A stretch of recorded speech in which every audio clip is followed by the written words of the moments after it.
السلام عليكم ورحمة الله وبركاته. نحمده ونصلي على رسوله الكريم. أما بعد فقد قال الله تعالى في القرآن العظيم والفرقان المجيد: ولقد استهزئ برسل من قبلك فحاق بالذين سخروا منهم ما كانوا به يستهزئون. صدق الله العلي العظيم. கண்ணியத்திற்கும் மரியாதைக்கும் உரிய அல்லாஹுவின் நல்லடியார்களே, பெரியோர்களே, அருமை சகோதரர்களே, புனிதம் நிறைந்த இந்த ரமலான் மாதத்தினுடைய 9வது தராவீகை நிறைவேற்றி இங்கே அமர்ந்திருக்கிற நம் அனைவரின் மீதும் அல்லாஹு ஜல்ல ஜலாலுஹுவின் பேரருள் என்றென்றும் நிறைவாக பொழியட்டுமாக. அருமையானவர்களே, சேற்றில் மலர்ந்த செந்தாமரைகள் என்கிற வரிசையில் இன்றைய தினம் சஃப்வான் இப்னு உமையா ரலியல்லாஹு தஆலா அன்ஹு என்கிற நபித்தோழருடைய வாழ்க்கை வரலாற்றினுடைய செய்திகளை நாம் பார்க்க இருக்கிறோம். அருமையானவர்களே, வரலாறு என்பது மகா ஆச்சரியமானது. வரலாற்றுக்குள்ளே புதைந்து கிடக்கிற அபூர்வங்களும் அதிசயங்களும் கணக்கில் அடங்காத நிகழ்வுகள் இருக்கின்றன. பல நேரத்திலும் வரலாறு ஒரு நீரோடை போல அமைதியாக போகும். சில நேரத்திலே வரலாறு ஒரு அருவி போல ஆர்ப்பரித்து பாயும். சில நேரத்திலே வரலாற்றிலே பூகம்பங்கள் நிகழும். இஸ்லாமிய வரலாறு என்பது வரலாற்றில் நிகழ்ந்த ஒரு ஆர்ப்பரிக்கிற வரலாறு என்று சொல்ல வேண்டும். அந்த வரலாற்றில் ஏற்பட்ட மாற்றங்களும் விளைவுகளும் ஒன்றிரண்டல்ல, ஒரு குறிப்பிட்ட காலகட்டத்திற்குள்ளாக ஏராளமான மக்களுடைய வாழ்க்கையிலே தலைகீழ் மாற்றங்கள் நிகழ்ந்தன. ஒரு குறிப்பிட்ட காலகட்டத்திற்குள், அதிலும் குறிப்பாக ஒரு 13 ஆண்டு காலகட்டத்திற்குள் அல்லது 23 ஆண்டு காலகட்டத்திற்குள் வரலாற்றில் இவ்வளவு தலைகீழ் மாற்றம் நடந்ததாக வேறு எங்கேயும் நாம் பார்க்க முடியாது, முஹம்மது நபிகள் நாயகம் ஸல்லல்லாஹு அலைஹி வஸல்லம் அவர்களுடைய வாழ்க்கையிலே தவிர. அவர்களுடைய வாழ்க்கையில தான் இவ்வளவு மாற்றங்களை நாம் பார்க்க முடியும். அந்த பெருமானாருடைய வாழ்க்கையில் இருக்கிற அதிசயங்களில் ஒரு அதிசயம்தான் சஃப்வான் இப்னு உமையா ரலியல்லாஹு தஆலா. நான் ஆரம்பத்திலேயே உங்களுக்கு இந்த செய்தியை அழுத்தி சொல்லியிருக்கிறேன். இஸ்லாத்தை பலரும் எதிரியாக நினைத்திருக்கிறார்கள். ஆனால் இஸ்லாம் யாரையும் இறுதி வரைக்கும் எதிரியாக நினைத்ததே கிடையாது என்பதற்கு இன்னொரு உதாரணம் சஃப்வான் இப்னு உமையா ரலியல்லாஹு தஆலா. உமையா என்பவன் எதிரி, இஸ்லாத்தினுடைய 5வது எதிரி. பட்டியல் போடுகிற போது அவனுடைய பெயர் 5வதாக வரும்.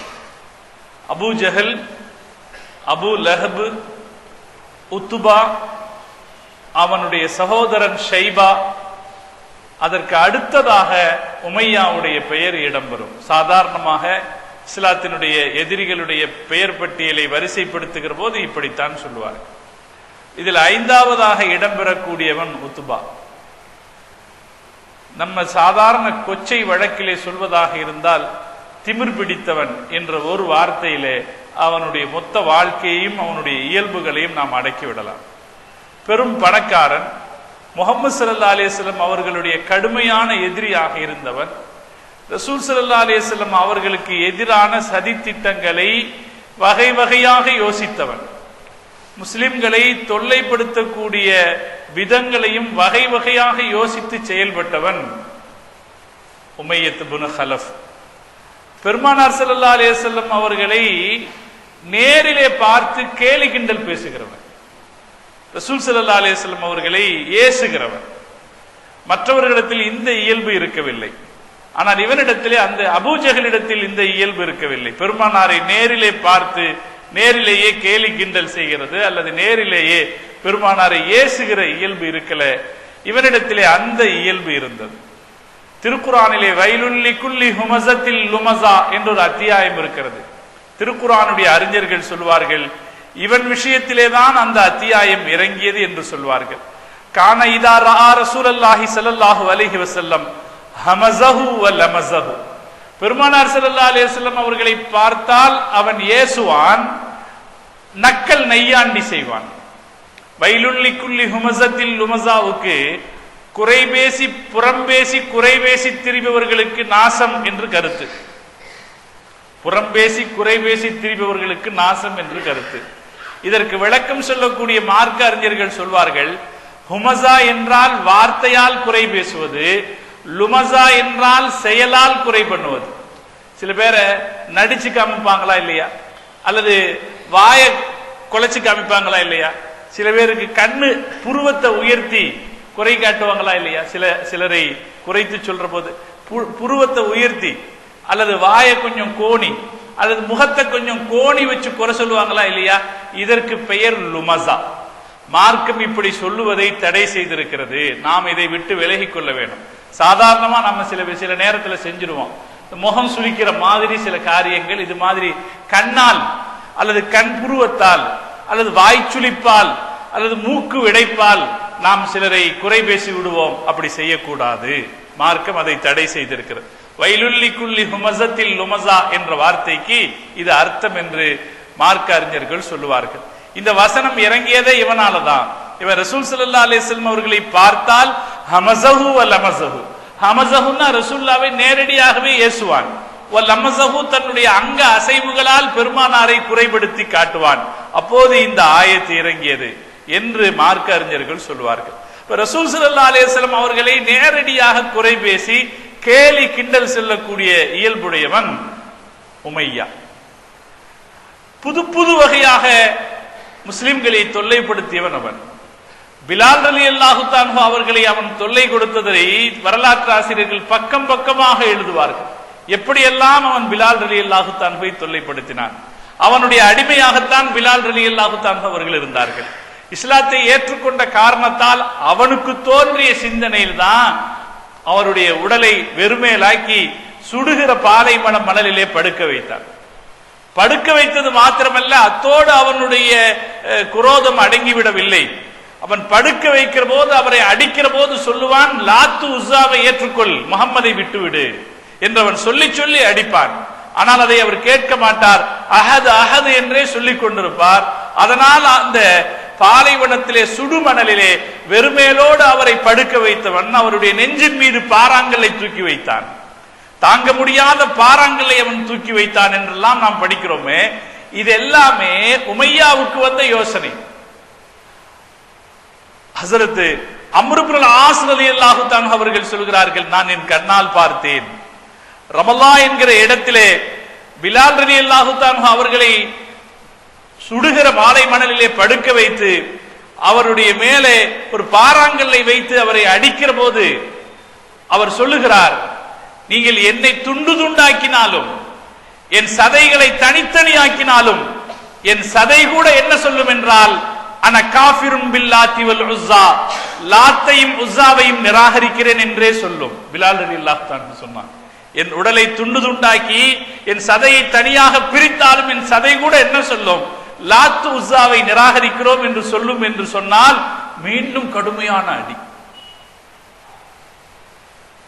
இன்னொரு நாள் அதே போல பிலால் ரலியல்லாஹு தஆலா அழைச்சிட்டு வந்தான். இன்னைக்கு இவரை எப்படி கொடுமைப்படுத்துறதுன்னு யோசிச்சான். அவருடைய கழுத்துல ஒரு கயிறை கட்டி சிறுவர்களுடைய கையில அந்த கயித்தை கொடுத்து இழுத்துட்டு போங்கன்னா, சிறுவர்கள் அவருடைய கழுத்திலே கயிற்று ஆஜானுபாகுவாக இருக்கிற பிலால் ரலியல்லாஹு தஆலா அவர்களுடைய தோளிலே அவருடைய கழுத்திலே கட்டப்பட்டிருக்கிற கயிறை அவர்கள் விருப்பை பக்கமெல்லாம் இழுத்து செல்வார்கள், ஆடு மாடுகளை இழுத்து செல்வது போல. இப்படி வகை வகையாக தொல்லை கொடுத்தவன், முஸ்லிம்களுக்கு தொல்லை கொடுத்தவன் உமையா. அப்படி அவன் செய்கிற அந்த காட்சியை பார்த்து விட்டுத்தான் பொறுக்க முடியாமல் ஹஸரத் அபூபக்கர் சித்தீக் ரலியல்லாஹு தஆலா அவர்கள் கேட்டார்கள், அலா தத்தகில்லாஹ ஃபீ ஹாதல் மிஸ்கீன், இந்த ஏழை விஷயத்தில் நீ அல்லாஹ்வை பயந்து கொள்ள வேண்டாமா என்று கேட்டார்.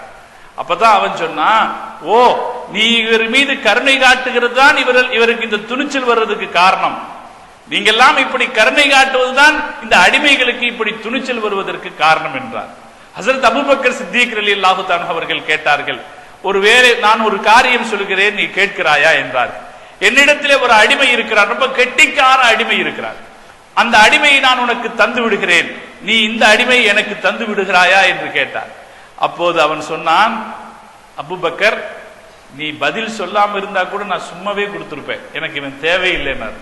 ஆனாலும் அபூபக்கர் சித்திக் ரலியல்லாஹு தஆலா அவர்கள் தன்னுடைய அடிமையை கொடுத்து பிலால் ரலியல்லாஹு தஆலா விலைக்கு வாங்கி உரிமை விட்டார்கள் என்பது வரலாறு. ரசூல் ஸல்லல்லாஹு அலைஹி வஸல்லம் அவர்களுக்கும் சஹாபாக்களுக்கும் யோசிச்சு புதுசா யோசிச்சு அதாபு தரக்கூடியவன், வேதனை தரக்கூடியவன், தொல்லை தரக்கூடியவனாக இருந்தான் உமையா. அதே போல அவனுடைய அந்த திமிர்த்தனத்திற்கான இன்னொரு உதாரணத்தை சஹீஹுல் புகாரியிலே நாம் பார்க்கலாம். நபிகள் நாயகம் ஸல்லல்லாஹு அலைஹி வஸல்லம் அவர்கள் காபாவின் முற்றத்திலே உட்கார்ந்து வன்னஜ்மு சூராவை ஓதிக்கொண்டிருந்தார்கள். வன்னஜ்மு சூரா அரபுனுடைய சொல்லு இலக்கணத்திற்கு, சொல்ல அடுக்குக்கு நிகர் சொல்ல முடியாத ஒரு சூரா. வன்னஜ்மி இதா ஹவா மா லல்ல சாஹிபுக்கும் வமா கவா இன் ஹுவ இல்லா வஹி யூஹா என்று ஒரே மாதிரி அடுக்கடுக்காக வரக்கூடிய வசனங்கள். அதுல யாரையும் ஈர்க்கக்கூடிய வசனங்கள். சாதாரணமாக அரபு மொழி தெரியாதவர்களை கூட அதன் சந்த அழகு ஈர்த்து விடும். அதன் பொருள் தெரிந்தாலோ அது இன்னும் அதிகமாக ஈர்க்கும். காபாவில் வைத்து ஸல்லல்லாஹு அலைஹி வஸல்லம் அவர்கள் அதை ஓதிக்கொண்டிருக்கிறார்கள். இந்த மதுவுக்கு சொல்வார்கள் அல்லவா, மகிடிக்கு கட்டுண்ட பாம்பு போல என்று சொல்வார்களே, அதுபோல பெருமானார் ஸல்லல்லாஹு அலைஹி வஸல்லம் அவர்களுடைய அந்த குரல் இனிமையும் அந்த சொல்ல அழகும் சேர்த்து அங்க இருக்கிற அத்தனை அரபுகளையும் கட்டி போட்டிருக்கிறது. அந்த அத்தியாயத்தினுடைய கடைசியிலே சஜதாவுடைய ஆயத்து வந்தது. நபி ஸல்லல்லாஹு அலைஹி வஸல்லம் அவர்கள் சஜதா செய்தார்கள். அப்படி சஜதா செய்த போது முஸ்லிம்கள் சஜதா செய்தார்கள். இதை பார்த்து கொண்டிருந்த காபிர்கள் அத்தனை பேரும் சஜதா செய்தார். வரலாறு இதை பதிவு செய்து வைத்திருக்கு. இதை வெளியூர்காரர் ஒருத்தர் பார்த்தாரு. காபிர்களும் சேர்ந்து சஜதா செய்யறத பார்த்துட்டு அவர் அபிசீனியால போய் சொல்லிட்டாரு, மக்காவே முஸ்லிம் ஊரா மாறிடுச்சுன்னு. அவருக்கு நடந்தது என்னன்னு தெரியாது. ஆனால் அவர் அபிசீனியால போய் என்ன சொல்லிட்டாரு, மக்கா முஸ்லிம் ஊராக மாறிடுச்சுன்னாரு. அபிசீனியாவில் இருந்த அகதிகள் அந்த வார்த்தையை நம்பி ஊருக்கு திரும்பி வந்தார்கள். வந்தபோதுதான் அவர்கள் ஏமாற்றத்திற்கு ஆளானார்கள் என்பது வரலாறு. இது ஒரு பக்கம் இருக்கட்டும். எல்லோரும் சஜதா செய்தார்கள். அந்த இடத்திலே உமையத் இப்னு ஹலஃபும் இருந்தான், அவனும் இருந்தான். எல்லாரும் சஜதா செய்யும் போது அவனால சும்மா இருக்க முடியல. அவன் என்ன செஞ்சான், அவன் தலையை கீழே குனியறதுக்கு பதிலாக கீழே இருந்து கொஞ்சம் மண்ணை எடுத்து நெத்தியில வச்சுக்கிட்டு எனக்கு இது போதும் என்றான். சஹீஹுல் புகாரிலே இந்த ஹதீஸ் இருக்கிறது. எனக்கு இது போதும் என்றான். இது அவனுடைய அகம்பாவத்துக்கு திமிர்த்தனத்திற்குமான ஒரு வெளிப்பாடு. எல்லாரும் செஞ்சுட்டாங்க சஜதா, அவர்களை செய்ய வைத்து விட்டது வன்னஜ்மு அத்தியாயம். அந்த நேரத்திலே கூட அவன் இந்த தீனுக்கு கட்டுப்பட்டு வராதவன் உமையா. அவனுடைய இஸ்லாத்திற்கு மீது அவனுடைய ஆத்திரம் எந்த அளவுக்குன்றத அப்துர் ரஹ்மான் இப்னு அவுஃப் ரலியல்லாஹு தஆலா அன்ஹு அவர்கள் விவரிக்கிறார்கள். அப்துர் ரஹ்மான் இப்னு அவுஃப் ரலியல்லாஹு தஆலா அன்ஹு மக்காவுடைய செல்வந்தர், வியாபாரி, பணக்காரர். அதே போல உமையத் இப்னு ஹலஃபும் வியாபாரி, செல்வந்தன், பணக்காரன். இவங்க ரெண்டு பேருக்கு இடையிலே இயல்பாக அவர்களுக்கு இடையிலே ஒரு நட்பு இருக்கிறது.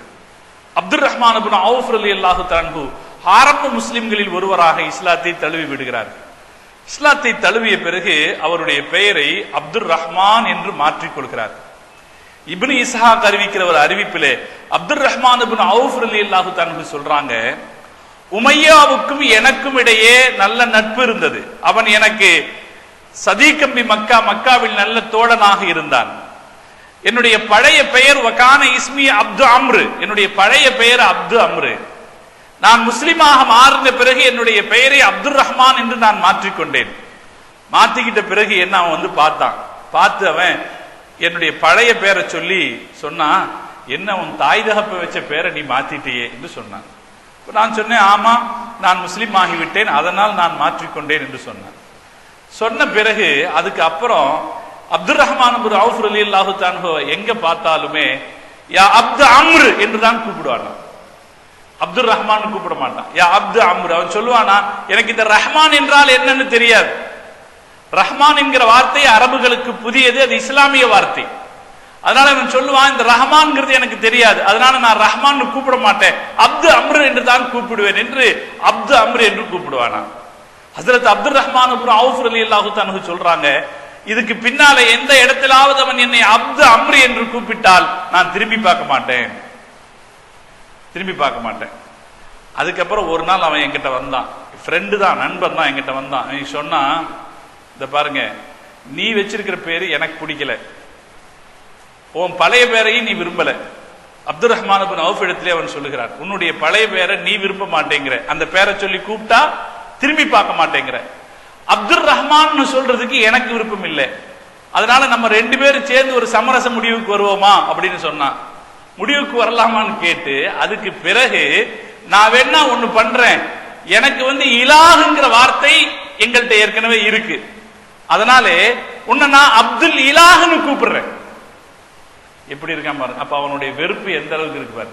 உன்னை நான் அப்துல் இலாஹ்னு கூப்பிடுறேன் என்று முடிவு செய்து அப்துல் ரஹ்மான் இப்னு அவுஃப் ரலியல்லாஹு தஆலா சொல்றாங்க, அதுக்கப்புறம் என்னை அப்துல் இலாஹ் என்று அவன் கூப்பிட ஆரம்பித்தான்.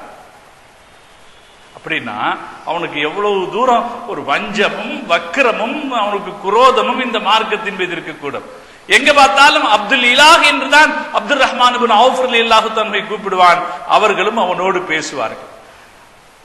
நபிகள் நாயகம் ஸல்லல்லாஹு அலைஹி வஸல்லம் அவங்க இவனுடைய தொல்லையிலிருந்து விடுதலை பெற்று ஹிஜ்ரத்திற்கு சென்ற பிறகு பெருமானார் ஸல்லல்லாஹு அலைஹி வஸல்லம் அவர்கள் சில பேர் குறித்து சஹாபாக்களுக்கு முன்னறிவிப்பு செய்திருந்தார்கள். மக்காவின் சில காஃபிர்களுக்கு மரணம்தான் தீர்வு, அவர்கள் அழிக்கப்படுவார்கள் என்று நபி ஸல்லல்லாஹு அலைஹி வஸல்லம் அவர்கள் முன்னறிவிப்பு செய்திருந்தார். அப்படி முன்னறிவிப்பு பெற்றவர்கள் ஒருத்தன் உமையத் இப்னு ஹலஃப். உமையாவுக்கு ஒரு நண்பர் இருந்தார் மதீனால, சஅத் இப்னு முஆத் ரலியல்லாஹு தஆலா. அவரு மக்காவுக்கு வந்தா உமையா வீட்டுல தங்குவார்.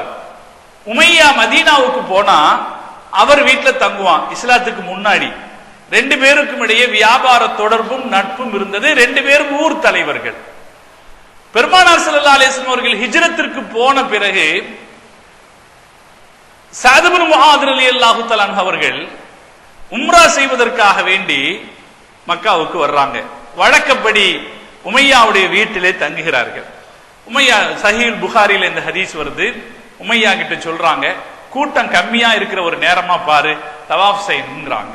அவன் மதிய நேரத்தில் கூட்டம் கொஞ்சம் குறைவாக இருந்த நேரத்தில் சஅத் இப்னு முஆத் ரலியல்லாஹு தஆலா அழைத்து கொண்டு தவாஃப் செய்வதற்காக வருகிறான்.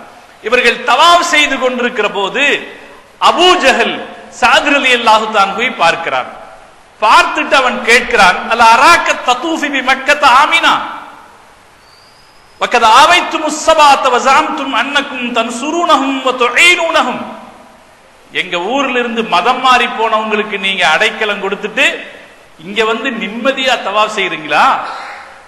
வல்லாஹி லௌலா அன்னக மா அபி ஸஃப்வான், இந்த உமையாவுடன் நீ இல்லாமல் இருந்தால் மா ரஜஅத இலா அஹ்லிக சாலிமா, உன் ஊருக்கு நீ நிம்மதியா திரும்பி போயிருக்க முடியாது என்று அபூ ஜஹல் சஅத் ரலியல்லாஹு தஆலாவை எச்சரிக்கிறான், மிரட்டுகிறான். இவர் கூட்டிட்டு வந்திருக்கிறாரா இல்லையா விருந்தாளி, இவர் என்ன செய்யணும்? இவன் பெரிய ஆள் தானே, இவன் என்ன செய்யணும்? எங்க அவர் விருந்தாளி, அவரை ஒன்னும் குறை சொல்லாதீங்க, அவரை மட்டும் எப்படி ஏதாவது ஒண்ணு சொல்லி சமாளிச்சிருக்கணும். ஆனா அவன் என்ன செய்தான்னா, உடனே சஅத் ரலியல்லாஹு தஆலா அவர்கள் அபூ ஜஹலுக்கு பதில் சொல்கிறார்கள், நீ என்ன தடுத்துருவியா? நாங்கள் இங்கு வருவதை நீ தடுப்பாய் என்றால் நீ சிரியாவுக்கு போகிற வியாபார பாதையை நாங்கள் தடுப்போம் என்று சஅத் இப்னு முஆத் ரலியல்லாஹு தஆலா அவர்கள் பதில் சொல்றாங்க. அவன் மிரட்டுனா அந்த மிரட்டலுக்கு பதிலாக சஅத் இப்னு ரலியல்லாஹு தஆலா ஒரு பதில் சொல்லிட்டாங்க. சொன்னா என்ன செய்யணும்? இது சரியா போச்சுன்னு விட்டுருக்கணும். ஆனால் கூட இருந்த உமையா சஅத் ரலியல்லாஹு தஆலாவை கண்டிக்கிறான். சஅத் ரலியல்லாஹு தஆலாவுக்கு சாதமாக பேச வேண்டியவன் சஅத் ரலியல்லாஹு தஆலாவை கண்டிக்கிறான், நீ இப்படி பேசக்கூடாது, இந்த ஊர் தலைவர் அபுல் ஹிகமுக்கு எதிராக நீ இப்படி குரல் உயர்த்தி பேசக்கூடாது என்று கண்டித்த போது சஅத் ரலியல்லாஹு தஆலாவுடைய கோபம் இவன் மேல திரும்பிச்சு.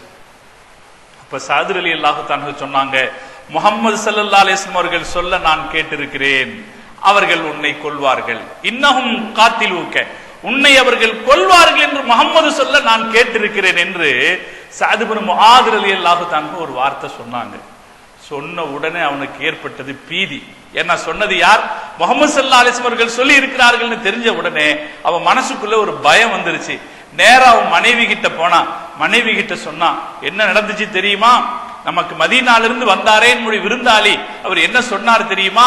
முகமது இப்படி சொன்னாராம், என்னை அவர்கள் கொன்று விடுவார்களாம் என்று சொன்ன உடனே அவர் சொன்னார், நான் கேட்டேன் மக்காவில் வைத்தே கொள்வார்களா என்று நான் கேட்டேன்.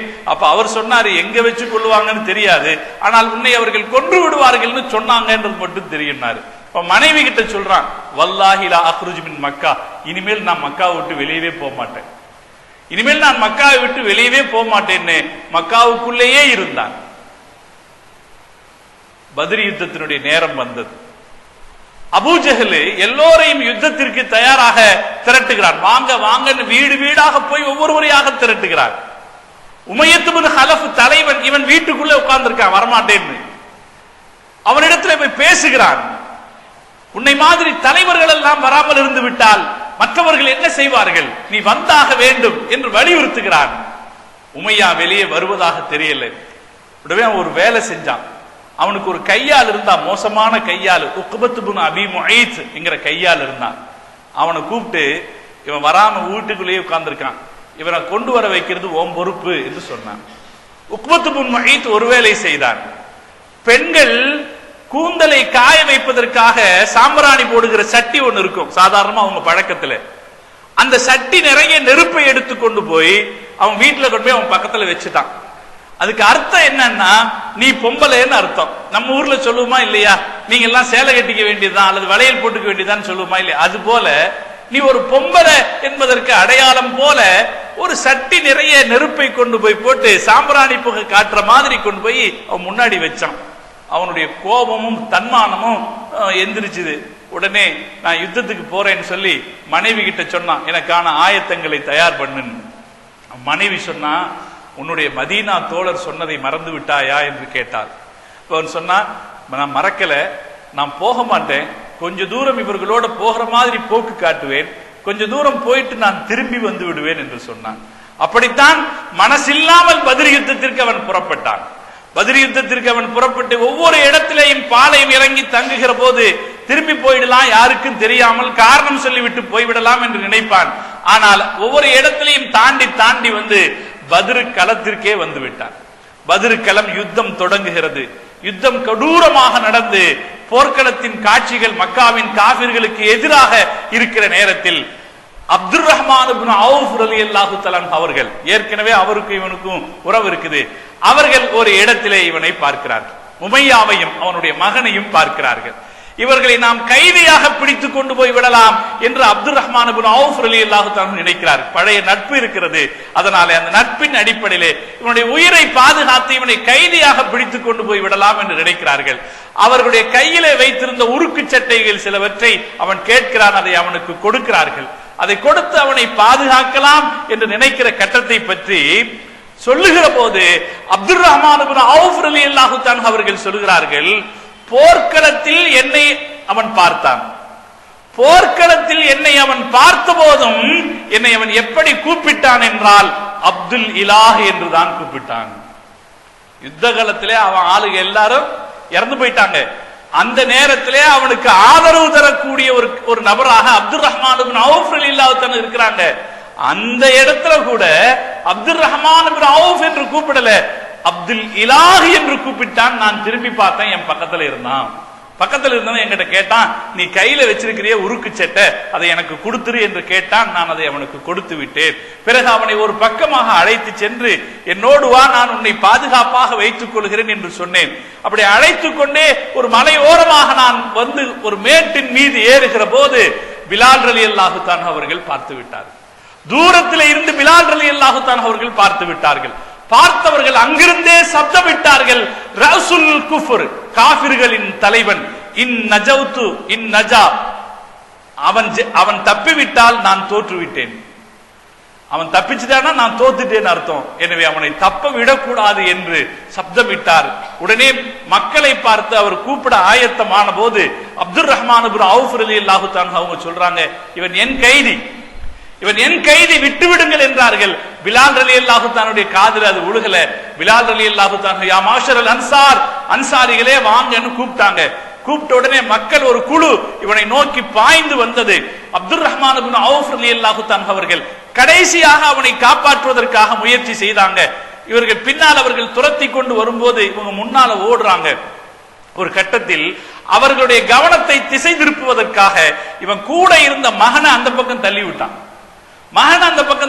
மகனோடு அவர்கள் சண்டையிட்டு மகனுடைய கதையை நிமிஷத்துல முடிச்சுட்டாங்க. அதற்கடுத்து இவனை நோக்கி அவர்கள் வருவதை பார்த்து அப்துல் ரஹ்மான் இப்னு அவுஃப் ரலியல்லாஹு தஆலா அவர்கள் தடுக்க முயற்சி செய்கிறார்கள். ஆனாலும் அவங்க விடுற மாதிரி இல்லை. ஓடி அவன் கீழே விழுந்தான். கீழே விழுந்தவன் மீது அப்துல் ரஹ்மான் இப்னு அவுஃப் ரலியல்லாஹு தஆலா அவங்க மேல விழுந்தாங்க. காப்பாத்துறதுக்கா, அவனை எப்படியாவது காப்பாத்திரலான்னு அவங்க மேல விழுந்தாங்க. ஆனாலும் சஹாபாக்கள் விடவில்லை. அப்துல் ரஹ்மான் இப்னு அவுஃப் ரலியல்லாஹு தஆலா அவர்களுடைய உடலுக்கு கீழே தெரிந்த இடைவெளியாக வாளை பாய்ச்சி உமையாவை கொலை செய்தார்கள். முதல் நாள் இரவு ஸல்லல்லாஹு அலைஹி வஸல்லம் அவர்கள் சஹாபாக்களிடத்திலே சொன்னார்கள், ஹாதா மஸ்ரா உமையா, இங்கே உமையா விழுந்து கிடப்பான் என்று சொன்னார்கள். அந்த இடத்திலே உமையா விழுந்து கிடந்தான். உமையா கொல்லப்பட்டான். அப்படி அந்த தாக்குதல் நடைபெறுகிற போது வாள் வெட்டு ஒன்று அப்துல் ரஹ்மான் இப்னு அவுஃப் ரலியல்லாஹு தன்னுடைய காலிலேயும் விழுந்தது. அப்துல் ரஹ்மான் இப்னு அவுஃப் ரலியல்லாஹு தனக்கு பின்னாடி தோழர்களிடத்திலே எடுத்து காட்டுவார்கள், இது என் காலில் விழுந்த வெட்டு பத்ர் யுத்தத்திலே என்று சொல்லி காட்டுவார். அவனை காப்பாத்தி எப்படியாவது கைதியா பிடிச்சிட்டு வந்து அவனுக்கு இஸ்லாத்தை கொடுத்து விடலாம் என்று நினைத்தார்கள். அல்லாஹ் நாடவில்லை. அவன் ஏன்னா நேரடியாக திட்டுதல், நேரடியாக இது ரொம்ப கவனமாக இருக்க வேண்டிய விஷயம் வாழ்க்கையில. ஏசுதலும் பேசுதலும் பழித்து பேசுதலையும் நாம் கவனமாக இருக்க வேண்டும். அப்படி இருப்பவர்களுக்கு என்ன கிடைக்காமல் போய்விடும், ஈடேற்றத்திற்கான வாய்ப்பு கிடைக்காமல் போய்விடும். இவனுக்கு ஈடேற்றம் கிடைக்காமல் போனதற்கு இன்னொரு காரணம் இருக்கிறது. முஹம்மது நபிகள் நாயகம் ஸல்லல்லாஹு அலைஹி வஸல்லம் அவர்கள் மக்காவில் வைத்தே ஒரு தடவை அவனை சபித்திருக்கிறார். ஸல்லல்லாஹு அலைஹி வஸல்லம் அவர்களுடைய தோளிலே ஒட்டகத்தினுடைய குடல் வந்து போடப்பட்டுச்சே, அப்படி குடல் போடப்பட்ட போது எழுந்திருக்க முடியாமல் அவர்கள் சிரமப்பட்ட போது ஃபாத்திமா ரலியல்லாஹு தஆலா அன்ஹா அவர்கள் ஓடி வந்து அந்த ஒட்டக கிடலை அப்புறப்படுத்தி பெருமானாருக்கு நிம்மதி அளித்த போது எழுந்து பார்த்தார்கள் ஸல்லல்லாஹு அலைஹி வஸல்லம் அவர்கள். காபாவின் காஃபிர்கள் சிரித்துக் கொண்டிருந்தார்கள். சிரித்துக் கொண்டிருப்பவர்களில் உமையாவும் இருந்தான். சிரித்துக் கொண்டிருந்தவர்களில் அபூஜஹலும் இருந்தான். ஸல்லல்லாஹு அலைஹி வஸல்லம் அவர்கள் கையை உயர்த்தி அல்லாஹ் இடத்திலே கேட்டார்கள், யா அல்லாஹ், நீ அபூஜஹலை பார்த்துக்கொள், நீ உத்பாவை பார்த்துக்கொள், நீ உமையத் இப்னு ஹலஃபை பார்த்துக்கொள், நீ வலீதை பார்த்துக்கொள், நீ இமாரத் இப்னு வலீதை பார்த்துக்கொள் என்று ஸல்லல்லாஹு அலைஹி வஸல்லம் அவர்கள் துஆ செய்தார்கள். அப்துல்லாஹ் இப்னு மஸ்ஊத் ரலியல்லாஹு தஆலா அவர்கள் சொல்கிறார்கள், யாருடைய பெயரை குறிப்பிட்டு ரசூல் ஸல்லல்லாஹு அலைஹி வஸல்லம் அவர்கள் துஆ செய்தார்களோ அவர்கள் அத்தனை பேரையும் நான் பார்த்தேன். பத்ர் போர்க்களத்தில் உடல் உப்பி நாற்றம் எடுத்தவர்களாக விழுந்து கிடந்ததை நான் பார்த்தேன் என்று அப்துல்லாஹ் இப்னு மஸ்ஊத் ரலியல்லாஹு தஆலா அவர்கள் சொல்றாங்க. அப்படி இறந்தான் உமையா. ரசூல் ஸல்லல்லாஹு அலைஹி வஸல்லம் அவர்களுக்கு மிக மோசமான எதிரியாக இருந்து வாழ்க்கையை தொலைத்தவன் அவன்.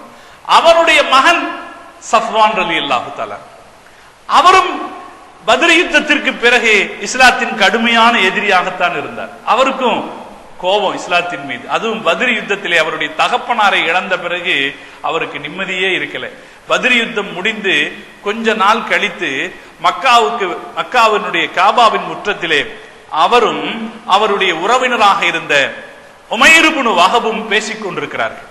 பேசிக்கொண்டிருக்கிற போது சஃப்வான் சொல்கிறார், வாழ்க்கையே வெறுத்து போச்சு, மாஃபில் ஆயிஷி கைரும் பாதகம், இந்த தலைவர்கள் எல்லாம் போன பிறகு வாழ்க்கையில ஒரு நன்மையும் இல்லை என்று அவன் பேசினார். சஃப்வான் பேசினார். சஃப்வான் சொல்லுகிற போது உமைர் சொன்னார், வல்லாஹி சதக்த, நீ சொன்னது உண்மைதான். அமா வல்லாஹி லவ்லா தைனுன் அலைய லைஸலஹு இந்தி கலாஉன், என்கிட்ட கொஞ்சம் கடன் இருக்கு, அந்த கடனை அடைக்கிறதுக்கான வசதி இல்லை, என்னுடைய குடும்பத்துக்கு ஒரு பாதுகாப்பு இல்லை.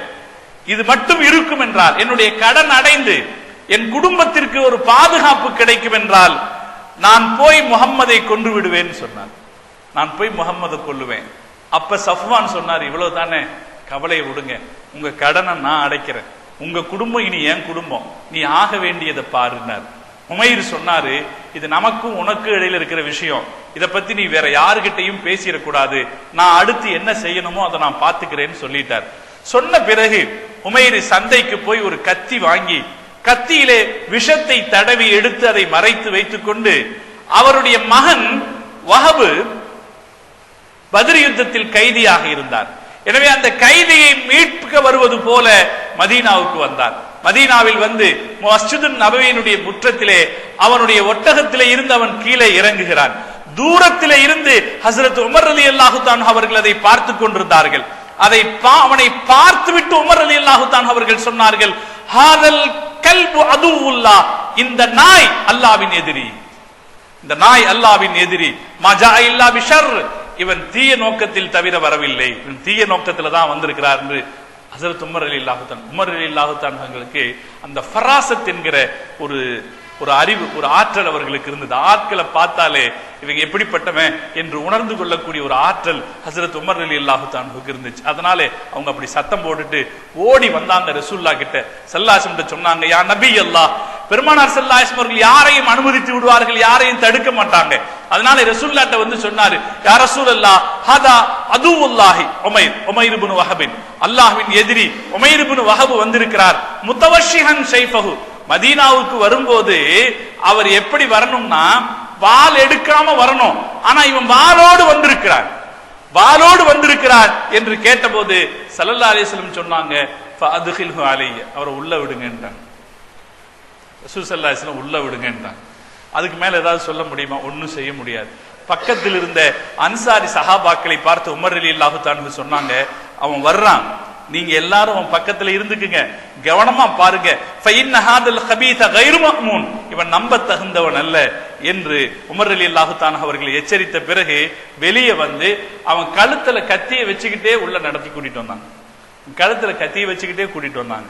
கூட்டிட்டு வரும்போது நபி ஸல்லல்லாஹு அலைஹி வஸல்லம் அவர்கள் சொன்னார்கள், அந்த கத்தியை எடுத்துரு, விடுங்க, அவரை உள்ள விடுங்க, கத்தியை எடுத்துருங்கன்னு சொன்னாங்க. அவர் உள்ள வந்தார். உள்ள வந்த உடனே ஸல்லல்லாஹு அலைஹி வஸல்லம் அவர்கள் பேசினாங்க. உள்ள வந்த உடனே பெருமானாரை பார்த்து சபாஹல் கைர் என்று சொன்னார். சபாஹல் கைர்னா பழைய அரபு ஜாஹிலியா காலத்து பழக்கம், குட் மார்னிங் சொல்ற மாதிரி, உங்கள் காலை பொழுது நல்லதாகட்டும்.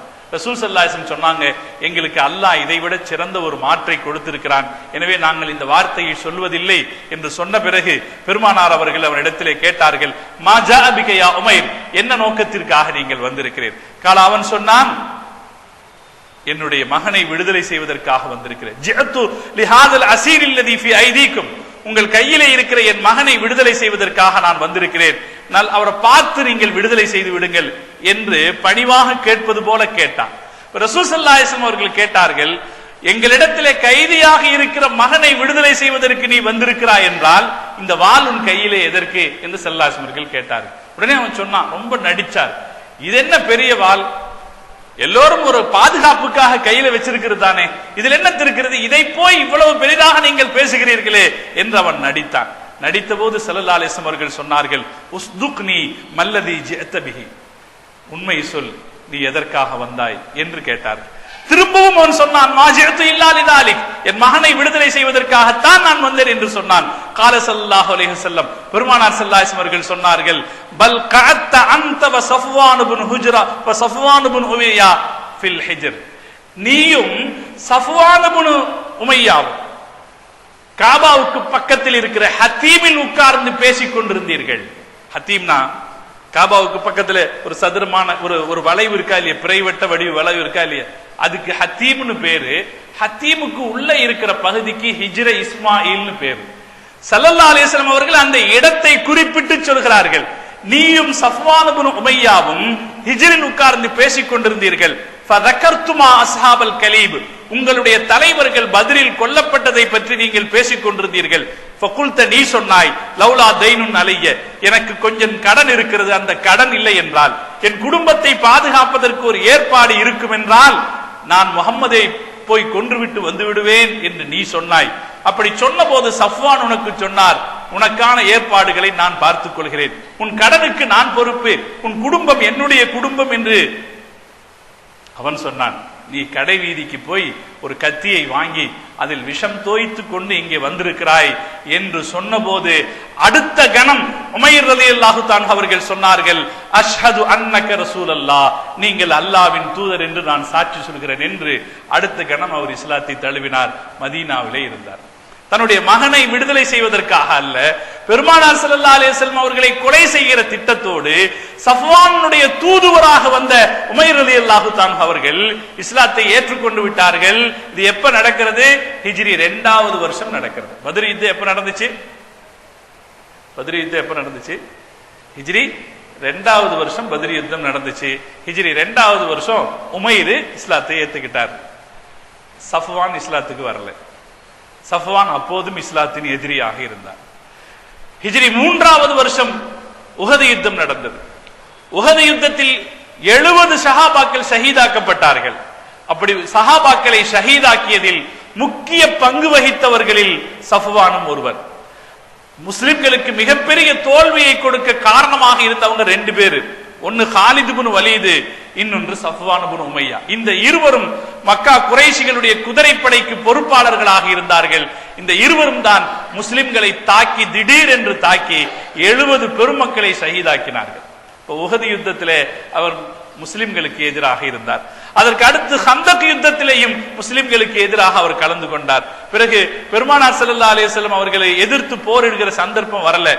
பெருமானார் ஸல்லல்லாஹு அலைஹி வஸல்லம் அவர்கள் ஹிஜ்ரி 8வது வருஷம் மக்காவுக்குள்ளே நுழைந்தார்கள். காபாவை கைப்பற்றினார்கள். அப்படி கைப்பற்றுகிற போது நபி ஸல்லல்லாஹு அலைஹி வஸல்லம் அவர்கள் எல்லோருக்கும் மன்னிப்பு அறிவித்தார்கள்.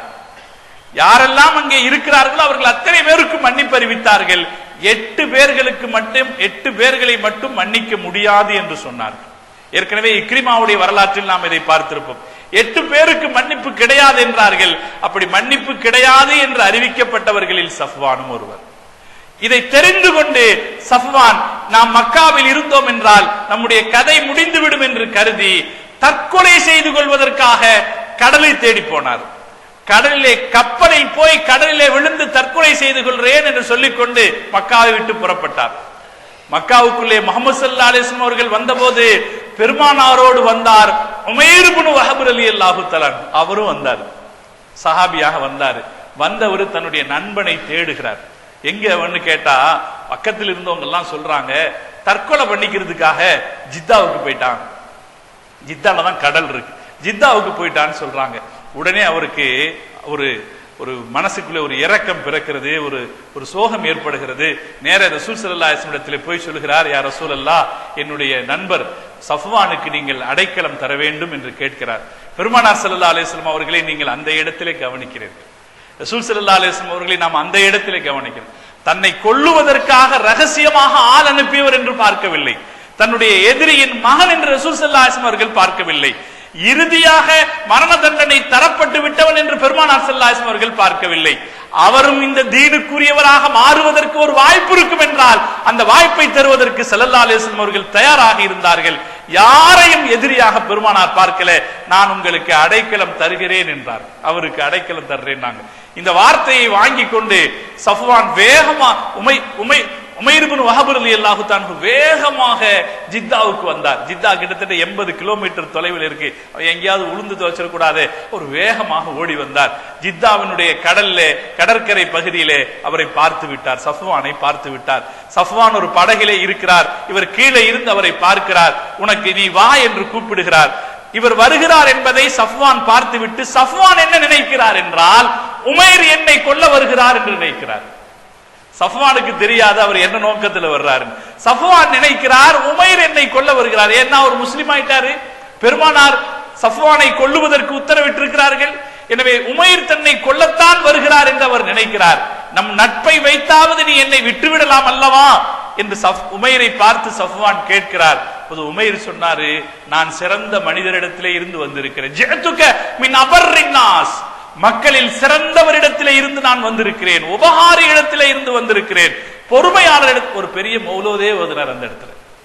ரசூல் ஸல்லல்லாஹு அலைஹி வஸல்லம் அவர்களை பத்தி அந்த இடத்துல அவரு பெருமானாரை புகழ்ந்து புகழ்ந்து பல வார்த்தைகளில் பேசினார். நான் மிகச் சிறந்த மனிதரிடத்திலே இருந்து வந்திருக்கிறேன் என்று அவர் பல வார்த்தைகளை சொல்லிட்டு நீ எந்த முடிவுக்கும் போகாதே என்னார். பெருமானார் உனக்கு அடைக்கலம் தந்திருக்கிறார் என்று சொன்னார். சஃப்வானுக்கு நம்பிக்கை வரவில்லை. சஃப்வான், என்னை நீங்க ஏமாத்துறீங்களா என்று கேட்டார். என்னை பிடித்துக் கொள்வதற்கு ஒரு வாய்ப்பாக பார்க்கிறீங்களா, என்ன ஆதாரம் என்று கேட்டார். ஏதாவது ஒரு ஆதாரம் இருந்தால் தவிர நான் இறங்கி வரமாட்டேன்னு மறுத்துட்டார். உடனே திரும்ப ஜித்தாவிலே இருந்து உமைர் இப்னு வஹப் ஓடி வந்தார் மக்காவுக்கு. திரும்ப அந்த 80 கிலோமீட்டருக்கு ஓடி வந்தார். பெருமானார் ஸல்லல்லாஹு அலைஹி வஸல்லம் அவர்களை சந்தித்து, யா ரசூலல்லாஹ், நான் இப்படி போனேன், என்னுடைய அந்த நண்பர் வர மறுக்கிறார், நீங்கள் எனக்கு ஏதாவது ஒரு அடையாளத்தை கொடுங்கள், நான் அவரை கொண்டு வருவதற்கு, அழைத்து வருவதற்கு எனக்கு ஏதாவது ஒரு அடையாளத்தை கொடுங்கள் என்று கேட்டபோது முஹம்மது ஸல்லல்லாஹு அலைஹி வஸல்லம் அவர்கள் மக்காவுக்குள்ளே நுழைகிற போது அவர்கள் கட்டியிருந்த தலைப்பாகை எடுத்து அவரிடத்திலே கொடுத்து இதை காட்டுங்கள் என்று சொன்னார்கள். அந்த தலைப்பாகை எடுத்துக்கிட்டு வந்தார். திரும்ப ஜித்தாவுக்கு வந்து அந்த தலைப்பாகையை காட்டி அவருக்கு சமாதானத்தை ஏற்படுத்திய பிறகு இருவருமாக நடந்து வந்தார்கள். இருவருமாக வந்து மக்காவுக்கு வந்து சேருகிற போது பெருமானார் ஸல்லல்லாஹு அலைஹி வஸல்லம் அவர்கள் காபாவின் முற்றத்திலே அசர் தொழுது கொண்டிருந்தார்கள். அசர் தொழுவதை பார்க்கிறார். எல்லோரும் தொழுவதை கூட்டாக நின்று தொழுவதை பார்க்கிறார். பார்த்துவிட்டு சஃப்வான் உமைரிடத்திலே கேட்கிறார், இப்படி நீங்கள் எத்தனை தடவை தொழுவீர்கள்? உமைர் சொல்கிறார், 5 தடவை தொழுவோம். இந்த 5 தடவையும் இவர்தான் தொழ வைப்பாரா? ஆமாம், இந்த 5 தடவையும் அவர்தான் தொழ வைப்பார் என்ற உரையாடல் நடக்கிறது. பெருமானார் ஸல்லல்லாஹு அலைஹி வஸல்லம் அவர்கள் தொழுகையை முடிக்கிறார்கள். தொழுகையை முடித்த அந்த இடத்திலே சஃப்வான் சத்தமிட்டு சொன்னான், சாஹ சஃப்வான் யுஹாத்திபுன் நபி ஸல்லல்லாஹு அலைஹி வஸல்லம். சஃப்வான் சத்தமிட்டு அழைத்தான், யா முஹம்மத். ரசூல் ஸல்லல்லாஹு அலைஹி வஸல்லம் அடைக்கலம் கொடுத்திருக்காங்க. உயிருக்கு உயிர் பிச்சை கொடுத்திருக்கிறார்கள். உயிர் பிச்சை கொடுத்திருக்கிற இடத்துல பெருமானார் ஸல்லல்லாஹு அலைஹி வஸல்லம் உடைய சாம்ராஜ்யத்துக்குள்ள வந்து நின்னுட்டு ரசூலுல்லாஹ்வை அவன் பெயர் சொல்லி கூப்பிடுகிறார், யா முஹம்மத், இன்ன உமைர் இப்னு வஹபின் ஜானி பி அமாமதிக். இதோ இந்த உமைர் உங்களுடைய தலைப்பாகையை கொண்டு வந்தார்.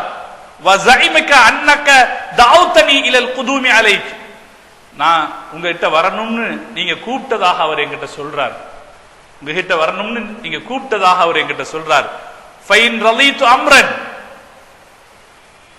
எனக்கு நீங்க 2 மாச தவணை கொடுங்க. நான் ஒரு தீர்வு எடுப்பதற்கு 2 மாச தவணை கொடுங்க. அப்படின்னா நான் முஸ்லீம் ஆக முடியாது, நான் முஸ்லீம் ஆகிறதுக்கு 2 மாச தவணை கொடுங்க என்று கேட்டார்.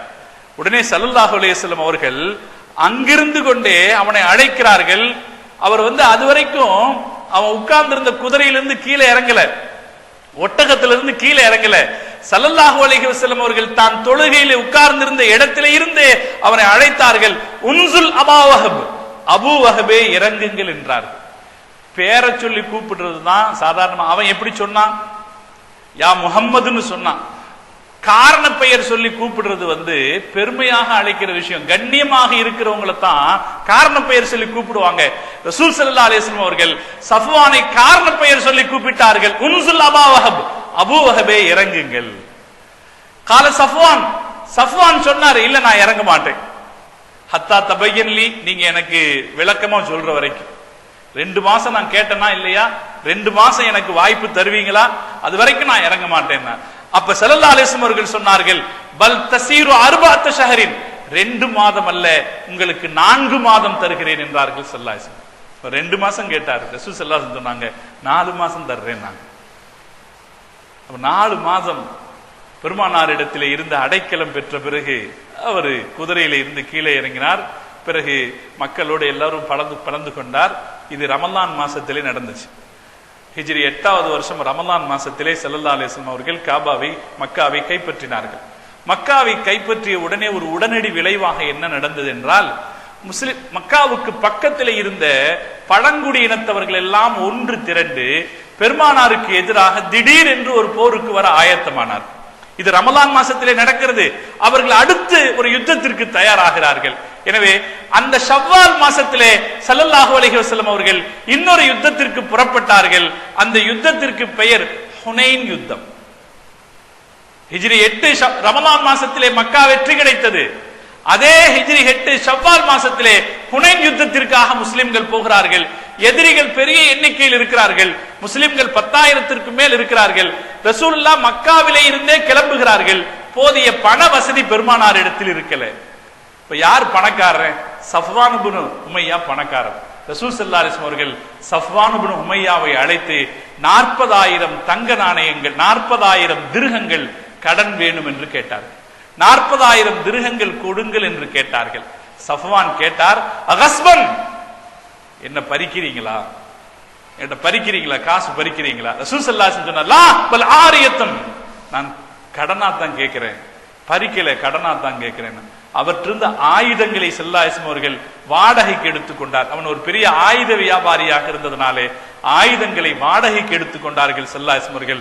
அவரிடத்திலே இருந்து கடனையும் வாங்கி கொண்டார்கள். தான் கொடுக்கிற ஆயுதங்களை பார்த்துக் கொள்வதற்காக ஹுனைன் யுத்தத்துக்கு சஃப்வானும் வந்தார். சஃப்வானும் ஹுனைன் யுத்தத்துக்கு வந்தார். எதற்காக வந்தார் என்றால், அவர் ஆயுதங்களை வாடகைக்கு கொடுத்திருக்கிறார். அந்த ஆயுதங்களை பராமரிப்பதற்காக அவர் சஃப்வானும் வந்தார். ஹுனைன் யுத்தத்தில் முஸ்லிம்கள் மாபெரிய வெற்றி அடைந்தார்கள். கணக்கில் அடங்காத பொன்னும் பொருளும் முஸ்லிம்களுக்கு கிடைத்தது. பல தடவை நான் உங்களுக்கு சொல்லி இருக்கிறேன். 40,000 ஆடுகள், 24,000 ஒட்டகைகள், கணக்கில் சொல்ல முடியாத பொன்னும் பொருளும் முஸ்லிம்களுக்கு கிடைத்தது. நபி ஸல்லல்லாஹு அலைஹி வஸல்லம் அவர்கள் கிடைத்த அத்தனையையும் அங்கே ஜெஹரானா என்கிற இடத்திலே கொண்டு போய் திரட்டி வைத்தார்கள். இப்போதும் கூட ஹாஜி அங்கிருந்து ஜெஹரானா என்கிற இடத்துல வச்சுட்டு இந்த வெற்றி கிடைத்ததற்காக அங்கிருந்து இஹ்ராம் கட்டி வந்து ஒரு உம்ரா செய்தார்கள். உம்ரா செய்து முடித்த பிறகு திரும்ப ஜெஹரானாவுக்கு வந்து அங்கே இந்த பணங்களை, இந்த காசு பணங்களை பங்கு வைத்தார்கள். இப்போதும் கூட ஹாஜிகள் உம்ராவுக்கு ஹஜ்ஜுக்கு போறவங்க படா உம்ரான்ற பேர்ல ஜெஹரானாவுக்கு போயிட்டு இஹ்ராம் கட்டிட்டு வர்ற பழக்கம் இருக்கு. அது ஏன் ஜெஹரானாவுக்கு போறோம்ங்கிற காரணம் பல பேருக்கு தெரியாது. ஜெஹரானாவிலே ஸல்லல்லாஹு அலைஹி வஸல்லம் ஹுனைன் யுத்தத்திலே கிடைத்த வெற்றிக்காக, ஹுனைன் யுத்தத்திலே கிடைத்த பொன்னும் பொருளை எல்லாம் கொண்டு வந்து ஜெஹரானாவில் வைத்துவிட்டு அங்கிருந்து ஸல்லல்லாஹு அலைஹி வஸல்லம் அவர்கள் ஒரு உம்ராவை முடித்துவிட்டு திரும்ப ஜெஹரானாவுக்கு வந்து கிடைத்ததை எல்லாம் பங்கு வைத்தார்கள். எல்லோருக்கும் பங்கு வைத்தார்கள். சஃப்வான் ஒரு ஓரமாக நின்று பார்த்துக் கொண்டிருக்கிறார். யுத்தத்தில் கலந்து கொண்டவர்களுக்கெல்லாம் ஆளுக்கு 100 ஒட்டகை 100 ஒட்டகை என்று பெருமானார் ஸல்லல்லாஹு அலைஹி வஸல்லம் அவர்கள் கொடுக்கிறார்கள். 100 ஒட்டகைன்னா எவ்வளவு கொடுக்கிறார்கள். சஃப்வான் தூரத்திலே இருந்து பார்த்து கொண்டிருக்கிறார்.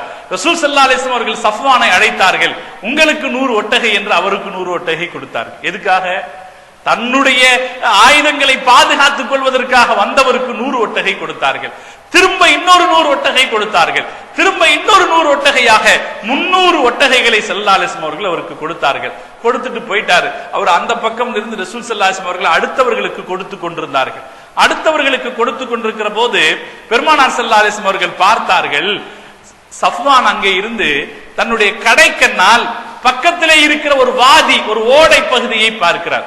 ஒரு ஓடை பகுதியை பார்க்கிறார். அந்த ஓடை நிறைய ஒட்டகைகளும் ஆடுகளும் நிரம்பி இருக்கிறது. 2 மலைக்கிடையே ஒரு ஓடை, அந்த ஓடை பகுதி முழுக்க ஒட்டகைகளும் ஆடுகளும் நிறைந்திருப்பதை சஃப்வான் தன் கடைக்கண்ணால் பார்ப்பதை முஹம்மது ஸல்லல்லாஹு அலைஹி வஸல்லம் அவர்கள் பார்த்தார். பார்த்துட்டு ரசூல் ஸல்லல்லாஹு அலைஹி வஸல்லம் அவங்க அவரை கூப்பிட்டாங்க, அபா வஹப்.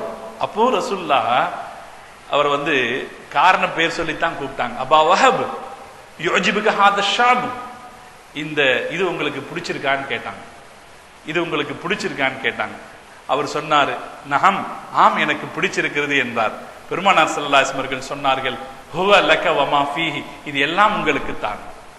ஏற்கனவே 300 ஒட்டகை கொடுத்தாச்சு, இது எல்லாம் உங்களுக்கு தான். இந்த ஒரு வார்த்தையில் மனம் மாறி அஷ்ஹது அல்லா இலாஹ இல்லல்லாஹ் சொன்னார் சஃப்வான் இப்னு உமையா. ஏன்னா சஃப்வான் அப்ப சொன்ன, அவர் பெரிய பணக்காரன், இதனுடைய மதிப்பு என்னன்றது தெரியும். தன்னையே அவரால் நம்ப முடியவில்லை. தனக்கு கிடைத்திருக்கிற இந்த பொருளின் மதிப்பை அவர் அறிந்து தன்னையே அவரால் நம்ப முடியல. அவர் அடுத்து சொன்னாரு, நான் ஈமான் கொள்கிறேன், மா தாபத்து நஃப்சு அஹதின் பிமிஸ்லி ஹாதா இல்லா நஃப்சு நபியின், ஒரு நபியை தவிர வேறு யாராலும் இப்படி கொடுக்க முடியாது. சஃப்வான் சொன்னது, ஒரு நபியை தவிர வேறு யாராலும் இப்படி கொடுக்க முடியாது. அவ்வளவையும் கொடுத்து பெருமானார் அவரிடத்திலே இருந்து கலிமாவை வாங்கினார்கள். அஷ்ஹது அல்லா இலாஹ இல்லல்லாஹ் வ அஷ்ஹது அன்னக அப்துஹு வ ரசூலுஹு என்று சஃப்வான் இப்னு உமையா இஸ்லாத்தை தழுவினார். நாம் பார்க்கிறோம் அருமையானவர்கள், ரசூல் ஸல்லல்லாஹு அலைஹி வஸல்லம் அவர்கள் உமையாவுடைய மகனை இந்த தீனுக்கு கொண்டு வருகிறார். அவர் அதுக்கு இஸ்லாத்துக்கு வந்த பிறகு எப்படி எல்லாம் நடந்துகிட்டாரு, அவர் பெருமானார் இடத்துல நடந்து கொண்ட அணுகுமுறைகள் எப்படி இருந்தது, ரசூல் ஸல்லல்லாஹு அலைஹி வஸல்லம் அவர்கள் அதையெல்லாம் எப்படி சகித்துக் கொண்டார்கள், எந்த காலகட்டத்தில் சகித்துக் கொண்டார்கள். அரபகத்தின் தனிப்பெரும் தலைவராக இருக்கிற சூழலில், அவருடைய சொல்லுக்கு மறுபேச்சு பேசுவதற்கு யாரும் இல்லாத சூழ்நிலையில், பெருமானாரை யாரும் முகம்மது என்று அழைப்பதற்கு ஆளே இல்லாத சூழ்நிலையிலே முகம்மதுன்னு கூப்பிட்டவரை ஸல்லல்லாஹு அலைஹி வஸல்லம் அவர்கள் திரும்ப பல இடத்திலையும் அவரை ரசூலுல்லாஹ் கூப்பிடும் போது யா சஃப்வான் என்று கூப்பிடவே இல்லை. பெருமானார் ஸல்லல்லாஹு அலைஹி வஸல்லம் அவர்கள் அவரை அழைக்கிற போதெல்லாம் மரியாதையாகத்தான் அழைத்தார்கள், அவருடைய காரண பெயர் சொல்லித்தான் அழைத்தார்கள். அவரை அழைத்து கடைசியிலே ரசூல் ஸல்லல்லாஹு அலைஹி வஸல்லம் அவர்கள் அவரிடத்திலே இருந்து தீனை பெற்றுக் கொண்டார்கள், கலிமாவை பெற்றுக் கொண்டார்கள். முஹம்மது ஸல்லல்லாஹு அலைஹி வஸல்லம் பார்வையிலே இந்த ஓடை நிறைய இருக்கிற ஆடுகளை விட அவருடைய வாயிலே இருந்து லா இலாஹ இல்லல்லாஹ் என்கிற வார்த்தை தான் பெருமானாருக்கு முக்கியமாக இருந்தது. ரசூல் ஸல்லல்லாஹு அலைஹி வஸல்லம் அவர்களுக்கு இந்த உலகம், இந்த உலகத்தில் இருக்கிற பொன்னும் பொருளும் மணிகளும் பெருமானாருக்கு துச்சமாக தெரிந்தது. அதெல்லாம் ஒன்றும் கிடையாது. ஒரு ஒட்டகைக்கு இருக்கிற மதிப்பு எவ்வளவு, 5 ஒட்டகைக்கு இருக்கிற மதிப்பு எவ்வளவு, 100 ஒட்டகைகளுக்கு இருக்கிற மதிப்பு எவ்வளவு, 300 ஒட்டகைகளுக்கு இருக்கிற மதிப்பு எவ்வளவு, கணக்கே சொல்ல முடியாமல் ஒரு ஓடை நிறைந்து கிடக்கிற ஆடுகளுக்கும் ஒட்டகைகளுக்கும் இருக்கிற மதிப்பு எவ்வளவு. நபி ஸல்லல்லாஹு அலைஹி வஸல்லம் அவர்கள் அதை எல்லாத்தையும் கொடுத்து அவற்றிலிருந்து லா இலாஹ இல்லல்லாஹ் என்கிற கலிமாவை வாங்கினார். ஹஜ்ரத் சஃப்வான் ரலியல்லாஹு தஆலா அவர்கள் அதற்கு பிறகு பெருமானார் ஸல்லல்லாஹு அலைஹி வஸல்லம் அவர்களுடைய நெருங்கிய தோழராக இருந்தார்கள். முஆவியா ரலியல்லாஹு தஆலாவுடைய காலத்திலே அவர்கள் வஃபாத்தானார்கள். அவர் எப்படி அவருடைய அறியாமை காலத்திலே குறைஷிகளில் சிறந்த தலைவராக இருந்தாரோ, அவர் இஸ்லாத்தை ஏற்றுக்கொண்ட பிறகு முஸ்லிம்களில் சிறந்த தலைவராக மாறினார் என்று வரலாறு சொல்கிறது. பெருமானார் ஸல்லல்லாஹு அலைஹி வஸல்லம் உமையாவுடைய வீட்டிலிருந்தும் ஒருவரை இந்த தீனுக்கு கொண்டு வந்தார்கள்.